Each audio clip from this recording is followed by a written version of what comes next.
Hello everybody, this is Jennifer. I wanted to talk about how the covert narcissist, how they have the ability to use anything that you say or do against you at a later time.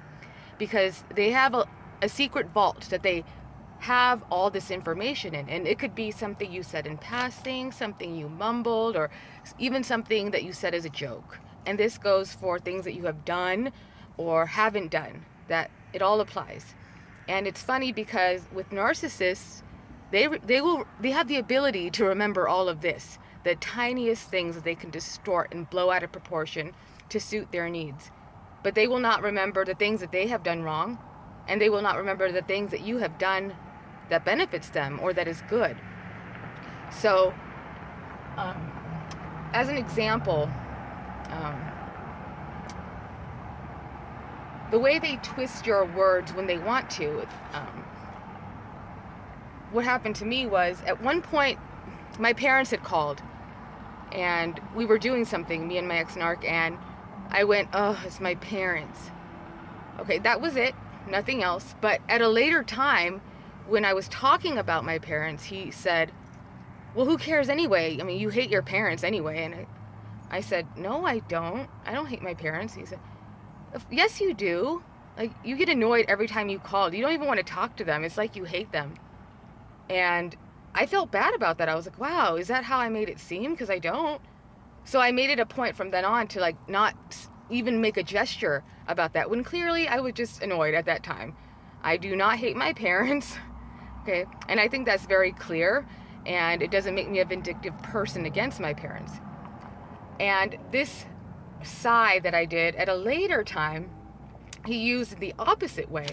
When I told him that I was lonely, unfortunately, and when I was trying to get some, solace or comfort from him, I was lonely, and he said, why don't you just go to your parents? It's like you can't live without them. You just want to be around your family all the time. You're always talking to them on the phone. You can't live without them. So this is one little thing that I said, and it wasn't even a statement. It was oh, it's my parents. He used in both ways. I didn't tie this together naturally until afterwards, but this is a simple thing that really should not have been analyzed in any way, but he remembered this thing. Okay, my parents. Okay, clearly there is no motive behind that at all. It was just, I think you know what I mean.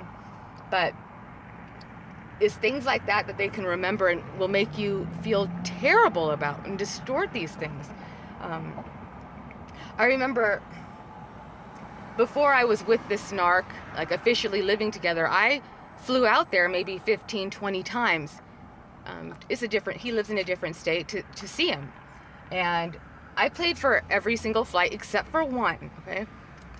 I'm the one who made a majority of the money. I never even asked him for it. I mean, I accommodated his work schedule and everything, and I saved so I can go there. And he paid for one ticket, just one, and he maxed out a credit card. He was pretty proud of it, and it took him forever to pay this off. It was like one of those improve your credit, it's only like $300, but he was pretty proud about that.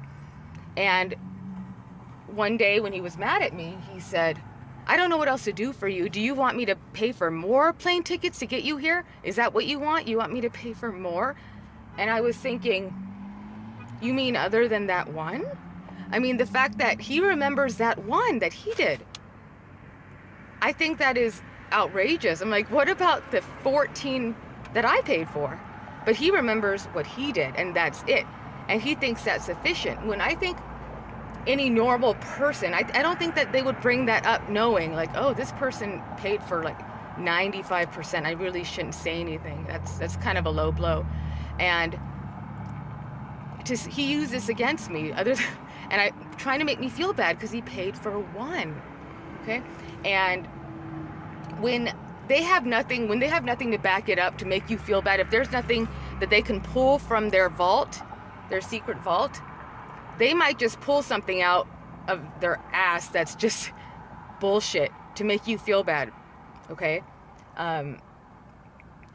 He told me that I was not appreciative because he had nothing else to say that was valid in any way. He couldn't even pull anything out of his butt. But he said, from all the times that I visited him and paid for my tickets, and I even paid for the food and everything while I was there because I'm the one who made the money. But he said, I let you stay here at my house when you come visit. And that's really low. I'm like, you let me stay, you want me to see you, we're in a relationship, I pay for and he's acting like I am imposing on him, like he is a hotel and he is doing me a favor. Okay, so he just pulled this out to like just strike me right there, and it's stuff like this that established these boundaries that were overstepped grossly. Because during those times, though I was hurt and I knew, like, wow, that's really fucked up for you, I didn't say that to his face. I didn't say you're really fucked up. I guess I let him slide more so over time until I just became a basket case, I guess. But it's because of those times, again, that the boundaries he kept stepping more, getting more, until I had no boundaries and he was officially just my life. Like, he was able to do anything or say anything because he knew that he would get away with it because I never seriously put my foot down. So he took advantage of this. Those are just a few examples, but what I think is the most important thing is that, and this is common, like what they say and what they do not match at all. And if you're confused in this relationship, in whatever relationship you're in with a covert narcissist, the important thing to do is always look at their actions. That's what you need to measure the truth by. Never, ever, ever go by their words, by what they say, what they repeat to you, what they're adamant about, because it's all bullshit, okay? They might say things over and over again. It doesn't make it true, but they put it in your head. Or they'll do something so slightly, not worth mentioning, but it kind of, indicates that they had, that they're right. But it's not. That's distortion and manipulation. For an example, this is a sad one, but I remember I needed $5 at one point. And I had asked him in the morning, I said, can you give me the $5? Can I get $5? Not a big deal, I'm sorry, but really not. And he's like, yeah, and then he wouldn't give it to me, and then I'd have to ask again. Yeah, and he just kept like forgetting or something. We lived together, we were there the whole time. And first of all, right there, wanting you to beg again and ask again and again, and to the point where you feel like you have to grovel. Okay, that is wrong.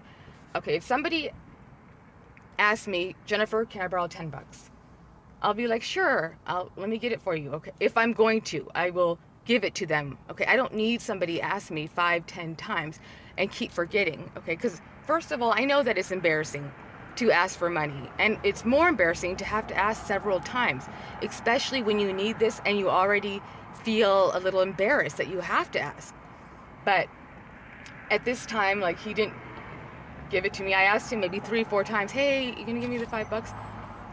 I think it was important. I don't know, it's only $5, but he still didn't give it to me. And I remember that night, I was like, okay, he is not gonna give me this $5. I am not gonna continue asking. I feel stupid at this point. And I had a coin collection, okay? And I had all these books filled with like different dates. Most of them were pretty, it was older coins. And I had all the dates filled in, like nickels and dimes, and I only had a few spaces that I needed to fill these books. And I had to go through them and find the least valuable ones.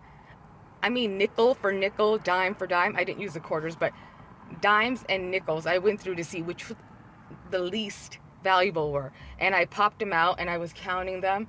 And this person, this narcissist, is sitting pretty close to me. He sees me doing this, as I made it clear that I'm trying to get up to $5 with these coins. And he's watching me do all of this. And he still looks at me and says, if you ever need money, just ask me. Okay, I'll help you. Right there, okay? I'm like, he is watching me dig for nickels and dimes. And he knows that I'm trying to gather $5 to go buy something that I need. Okay, obviously this is embarrassing. I don't want to go to the store with a handful of nickels and dimes. But he said this to me very sincerely, looked me right in the eye, okay, and let me walk out that door. And I thought, I don't know how much clearer to get. I have change right now. I'm looking for this. So these are just a few examples to look out for, and just please watch out for their words, and make sure you verify, is this true? And whatever they do, that's what matters. Their actions, that is what matters. Okay? Thank you.